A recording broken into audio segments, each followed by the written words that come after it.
में हमारे साथ तरुणिमा श्रीवास्तव जी मौजूद रहेंगे, प्रदेश प्रवक्ता जो कि आम आदमी पार्टी से हैं। मैं उन्हें स्टेज पर आमंत्रित करना चाहूंगी और आप सभी से दरख्वास्त है कि जोरदार तालियों के साथ तरुणिमा जी का स्वागत करें।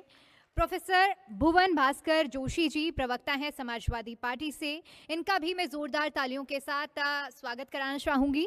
और मेरे सहयोगी देवेश, आप प्लीज स्टेज पर आएं।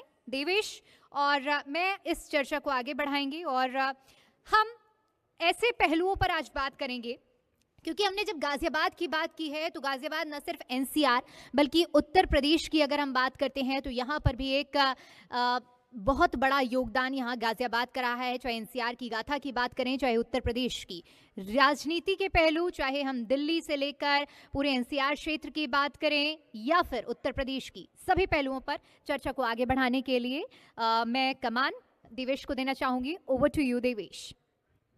आज हमारे साथ दो स्पेशल गेस्ट जरूर हैं, आम आदमी पार्टी की हैं तरुणिमा श्रीवास्तव जो भास्कर जी हैं सपा से।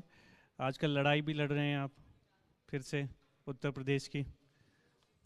देखिए, राजनीतिक कार्यकर्ताओं का एक ही उद्देश्य होता है कि वो जनता की लड़ाई को लगातार लड़ते रहें और ये उत्तर प्रदेश की जो महान जनता है उन्होंने हमें मुख्य विपक्षी दल चुना है, तो उस कारण हमारा कर्तव्य बनता है कि लगातार जनता की लड़ाई को सड़क से लेकर सदन तक लड़ते रहें। वो माननीय अखिलेश यादव जी के नेतृत्व में वो हम लगातार लड़ते रहते हैं। तरुणिमा जी, आपको लग रहा है कि उत्तर प्रदेश में कुछ है जगह आम आदमी पार्टी की? देखिए, आम आदमी पार्टी का जन्म अभी कुछ सालों पहले ही हुआ है और हमारा पूरा उद्देश्य ये रहा कि जो इस देश में जनता वंचित रही जिस सेवाओं से, उसे हम पूरा करें। जैसे शिक्षा, स्वास्थ्य को लेकर काफ़ी सारी योजनाएं हैं जो ध्वस्त हो गई, जिनमें काम नहीं हुआ। जैसे आप दिल्ली पर चले जाइए तो दिल्ली में पहले जितनी स्वास्थ्य सेवा अच्छी नहीं थी, शिक्षा व्यवस्था इतनी अच्छी नहीं थी, लोग अपने बच्चों को प्राइवेट स्कूलों में पढ़ा रहे थे, या लोग अपनी जो इलाज है वो प्राइवेट हॉस्पिटल में ज़्यादा कराना चाहते हैं ताकि वो जल्दी ठीक हो सके। उन्हें जल्दी भरोसा नहीं होता सरकारी हॉस्पिटल्स पे। तो लेकिन जब आम आदमी पार्टी आई और उन्होंने भरोसा दिलाया कि सरकारी स्कूल बेहतर हो सकते हैं, वहाँ की शिक्षा व्यवस्था बेहतर हो सकती है, वहाँ की स्वास्थ्य व्यवस्था जो दिल्ली की है वो बेहतर हो सकती है, हमने उस पर काम किया और जनता का विश्वास जीता और हमने 2 बार दिल्ली में सरकार बनाई, हमने पंजाब में सरकार बनाई। अब 12-13 साल की हमारी जो एज है पार्टी की, उसमें हमने 2 राज्यों में सरकार बनाई और कई 2-3 राज्यों में हमारे विधायक हैं। मुझे लगता है ये बहुत बड़ी उपलब्धि है हमारी आम आदमी पार्टी की। दिल्ली आपका मॉडल था, वो मॉडल टूट गया है। जो दावा किया जाता था कि हेल्थ का, एजुकेशन का, वहाँ कुछ बचा तो है नहीं आम आदमी पार्टी का इतना? नहीं, ऐसा नहीं है। अभी हम अगर विपक्ष में बैठे हैं तो भी हम बहुत बेहतर काम कर रहे हैं और भारतीय जनता पार्टी अभी सरकार में बैठी है दिल्ली में। और मेरा ये मानना है कि हमारी जो व्यवस्थाएं, जो हमने जो नीतियाँ बनाई थी वो ध्वस्त नहीं हुई है। वो कहीं ना कहीं एक भारतीय जनता पार्टी की एक षड्यंत्र है, जो सरकार का षड्यंत्र था, जो हमारे ऊपर लादा गया।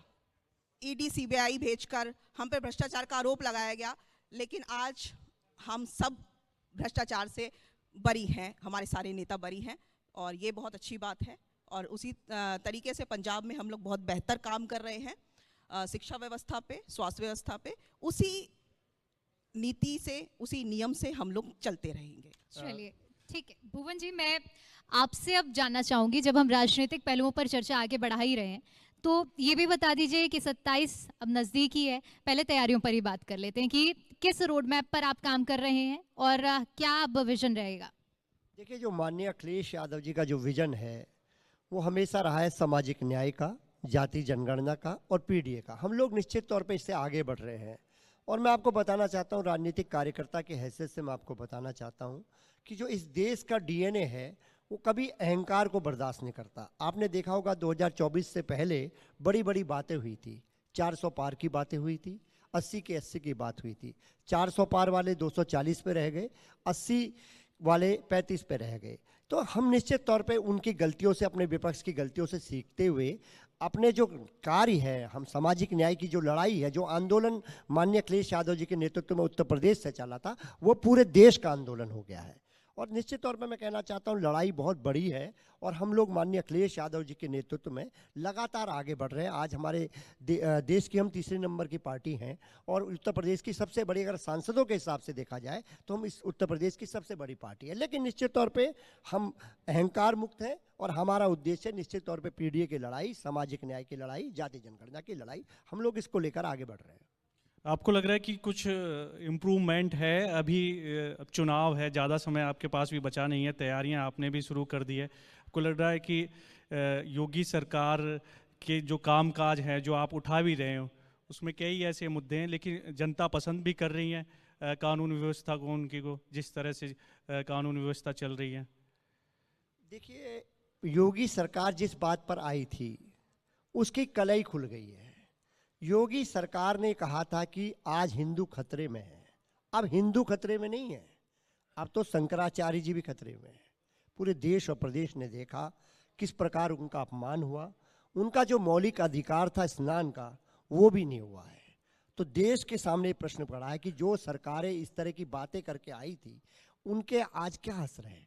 इस तरह की बातें करना, एक जो शंकराचार्य हमारे भगवान के अवतार माने जाते हैं, वो जो लोग भी सनातनी साथी बैठे हैं वो मानते हैं कि वो एक धर्म के अवतार थे। उनको प्रशासन का कर्तव्य था उनका सम्मान को ध्यान रखते उनको स्नान कराएं, लेकिन सरकार उसमें फेल हो गई और बड़ी बड़ी बातें करते हैं। निश्चित तौर पे जनता देख रही है और जवाब देगी 2027 में। तरुणिमा जी, समाजवादी पार्टी तो मुख्य विपक्षी दल रहा है उत्तर प्रदेश में और वाजिब है कि वो अपनी तैयारियों की बात भी करेंगे, लेकिन आम आदमी पार्टी, क्योंकि पिछले बार जब हमने देखा चुनाव हुए तो थोड़े से ज़मीनी स्तर पर आप लोग नजर आए, हालांकि आप लोगों को नहीं मिल पाया था उस हिसाब से मैंडेट। 27 के लिए क्या तैयारियां हैं? सबसे पहला सवाल तो मेरा ये रहेगा, लेकिन उसके अलावा भी मैं कुछ ऐड ऑन भी करूंगी। कुछ क्लू देती हूँ आपको, गठबंधन को लेकर भी क्या कुछ मन बना रहे हैं यूपी में या नहीं? समाजवादी पार्टी से अच्छे ताल्लुकात भी हैं आपके? देखिए, आम आदमी पार्टी उत्तर प्रदेश में भी बेहतर काम कर रही है। हम लोग संगठन पे बहुत बेहतर काम कर रहे हैं और माननीय सांसद संजय सिंह जी के नेतृत्व में उत्तर प्रदेश चल रहा है आम आदमी पार्टी का, और हम लोग बहुत सारी योजनाएं तरीके से काम करते हैं। अभी हम लोग रोजगार दो, सामाजिक न्याय दो यात्रा चला रहे हैं। हमने 3 यात्राएं कर ली। अयोध्या से लेकर प्रयागराज तक हमने यात्रा थी हमारी 12 दिन की, जो संजय सिंह जी के नेतृत्व में चली। उसमें कई जो गांव के लोग हैं, समाज के लोग हैं, वो जुड़े, हमसे अपनी जो व्यथा थी वो बताई, और जो युवाओं को रोजगार नहीं मिल रहा है उत्तर प्रदेश पर, उस पर बातें रखी युवाओं ने। और ऐसे ही हमने रामपुर से अमरोहा तक की यात्रा करी। अभी हमने बनारस में भी यात्रा की। माननीय सांसद संजय सिंह उत्तर प्रदेश की जो नीतियां हैं, जो यहाँ का जो कार्य क्षेत्र है, जिस तरीके से यहाँ पर काम होता है, उसको बेहतर तरीके से जानते हैं। और मेरा ये मानना है कि उत्तर प्रदेश में जाति को लेकर ज़्यादा कार्य होता है। राजनीति जो है वो जाति पे ज़्यादा निर्धारित है। मेरा सवाल मुख्य तौर पर तरुणिमा जी जो जुड़ा हुआ था वो अरविंद केजरीवाल से जुड़ा हुआ था, क्योंकि हम देखते हैं कि जब किसी भी राज्य में चुनाव आता है जहां आप लोगों का फोकस है, वहां अरविंद केजरीवाल जरूर पहुंचते हैं साल भर चुनाव होने से पहले। अब मोटा मोटा अगर हम देखते हैं तो साल भर ही बचा है लगभग उत्तर प्रदेश में चुनाव होने से पहले। तो क्या अरविंद केजरीवाल उत्तर प्रदेश की राजनीति में आते हुए दिखेंगे? कुछ 2-4 नाम आपने गिनवाए, लेकिन अभी तक अरविंद केजरीवाल का नाम जहां हम सुनते हैं या तो हम गोवा में सुनेंगे, गुजरात में सुनेंगे, पंजाब या दिल्ली, इसके अलावा उत्तर प्रदेश में अभी कोई भूमिका नहीं दिखी। देखिए, उत्तर प्रदेश बहुत बड़ा राज्य है और ये मैं मानती हूँ कि इसमें अभी हमें समय लगेगा, लेकिन हम धीरे धीरे उत्तर प्रदेश में जरूर पैर पसारेंगे। और अभी हमारी गुजरात में, पंजाब में काफ़ी मेहनत हो रही है पार्टी की, और माननीय अरविंद केजरीवाल जी वहाँ पर काफ़ी प्रचार कर रहे हैं, काफ़ी लोगों से मिल रहे हैं। तो मुझे लगता है कि उत्तर प्रदेश में अभी हम थोड़ी और हमें मेहनत करने की ज़रूरत है। ये सच्चाई है और हम ये मानते हैं। हम और माननीय सांसद संजय सिंह जी के नेतृत्व में उत्तर प्रदेश में हम लोग काम कर रहे हैं और देखते हैं, हम लोग 27 में चुनाव जरूर लड़ेंगे और ये नेतृत्व तय करेगा जी, कि हम चुनाव जो गठबंधन है- में लड़ेंगे या फिर अकेले लड़ेंगे। गठबंधन में होगा ये समाजवादी पार्टी के साथ या क्या? कांग्रेस को भी इंक्लूड करके जवाब दीजिएगा। ये तो शीर्ष नेतृत्व तय करेगा कि हम लोग गठबंधन में चुनाव लड़ेंगे भास्कर जी, क्या या गठबंधन फिर की चर्चा है अकेले अंदर लड़ेंगे? खाने या नहीं है? देखिए, माननीय अखिलेश यादव जी ने स्पष्ट, समाजवादी पार्टी तो उत्तर प्रदेश में किसी से गठबंधन के मूड में नहीं रहती है। जहां नहीं नहीं, मैं आपको स्पष्ट बोल दूं, जो हमारे नेता माननीय अखिलेश यादव ने स्पष्ट कहा है, हम लोग निश्चित तौर पे जो हमारा जो गठबंधन है उसको इंडिया गठबंधन के तहत हम चुनाव लड़ेंगे, ये माननीय अखिलेश यादव जी ने स्पष्ट कर दिया है। इस बार क्या ऐसे मुद्दे हैं कि जनता आप लोगों पर विश्वास करे, और 2 टर्म हो ही गए हैं योगी सरकार को, कि आपको वापस लेके आए? क्या ऐसे कोई रणनीति है, कोई जनता से जुड़े हुए कुछ मुद्दे हैं ऐसे जिनको आप उठाना चाहते हैं, डेवलपमेंट के हो, कानून व्यवस्था के हो? क्या ऐसा है एसपी को जो जनता आपको चुने? देखिए, मैं आपको सबसे पहला मुद्दा तो ये बताना चाहता हूँ, जो माननीय योगी जी की सरकार में इतिहास रच चुका परीक्षा लीक। ये परीक्षा लीक केवल एक स्टूडेंट और एक प्रतियोगिता का विषय नहीं होता है, ये पूरे परिवार का, पूरे समाज का विषय होता है। पूरा समाज जुड़ा होता है, पूरा परिवार जुड़ा होता है। तो निश्चित तौर पे ये जवाब उनको देना है। और लॉ एंड ऑर्डर की जो बातें हैं, वो समय समय पर जो घटनाएं घटती रहती हैं पूरे प्रदेश में, चाहे कानपुर में माँ बेटी का मामला हो, चाहे वो आप दलित बेटी का उन्नाव का मामला हो, तो निश्चित तौर पे ये बार बार चढ़ाने को काफ़ी है कि लॉ एंड ऑर्डर की जो लॉ एंड ऑर्डर का जिक्र किया आप, योगी जी कहते हैं कि जो भी अपराध करेगा उसको बख्शा नहीं जाएगा किसी भी कीमत पे।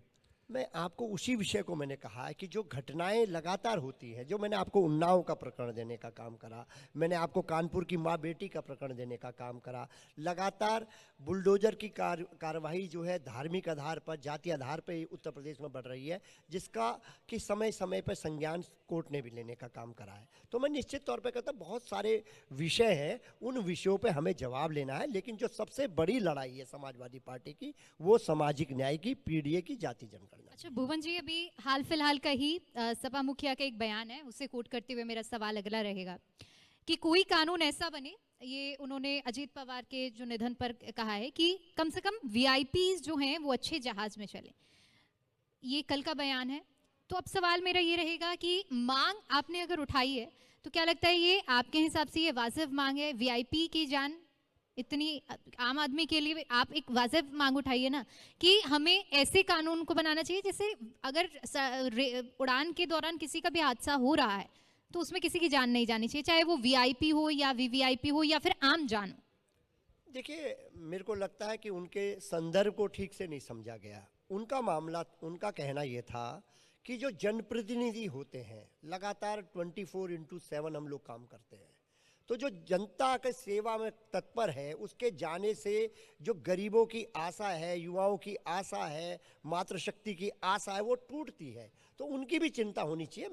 मैं उनका जो विजन था वो ये कहने का था, उसको थोड़ा सा तोड़ मोड़ के समझा जा रहा है, जबकि ऐसा नहीं। और निश्चित तौर पे कौन नहीं जानता माननीय अखिलेश यादव जी सबसे ज़्यादा किसी भी अगर मैं कह रहा हूं कि 10 साल के शासनकाल को देखा जाएगा और हमारी सरकार नहीं है, सबसे ज़्यादा मदद करने का काम बिना जाति बिना धर्म को देखे अगर किसी ने करी तो माननीय अखिलेश यादव जी ने। पार्टी आप देखिएगा, आप हमारे समाजवादी पार्टी का उठा के देख लीजिएगा वेबसाइट पे, तो निश्चित तौर पर सबसे ज़्यादा मदद करने का काम कोई इस देश में प्रदेश में करता है तो माननीय अखिलेश यादव जी करते हैं। चलिए ठीक है, उम्मीद यही करते हैं कि मुद्दों को इसी तरह उठाते रहें और राजनीति अच्छे से चलते रहे। बहुत शुक्रिया भुवन जी और तरुणिमा जी आपका। ओवर टू यू बसंत। बहुत बहुत शुक्रिया। और मैं गुजारिश करूंगा अभी फ़िलहाल कि तरुणा श्रीवास्तव जी अभी फ़िलहाल मंच पर रुके रहिए और हमारे साथ प्रोफेसर भुवन भास्कर जोशी जी हैं, प्लीज़ अभी मंच पर मौजूद रहिए। मैं गुजारिश करूंगा हमारे जी दिल्ली एनसीआर हरियाणा के एडिटर विनोद लांबा जी से, प्लीज़ सर एक बार मंच पर आ जाइए और मोमेंटो देकर सम्मानित करेंगे तरुणिमा श्रीवास्तव जी को, प्रदेश प्रवक्ता हैं आम आदमी पार्टी की उत्तर प्रदेश, और प्रोफेसर भुवन भास्कर जोशी प्रवक्ता समाजवादी पार्टी के, और सम्मानित कर रहे हैं जी दिल्ली एनसीआर हरियाणा के एडिटर विनोद लांबा जी। एक बार जोरदार तालियां हो जाएं, क्योंकि अपनी पार्टी का पक्ष रखने का काम करते हैं और राजनीतिक छवि सटीक रहे, ये हमारा प्रयास है हमारे इस कार्यक्रम से।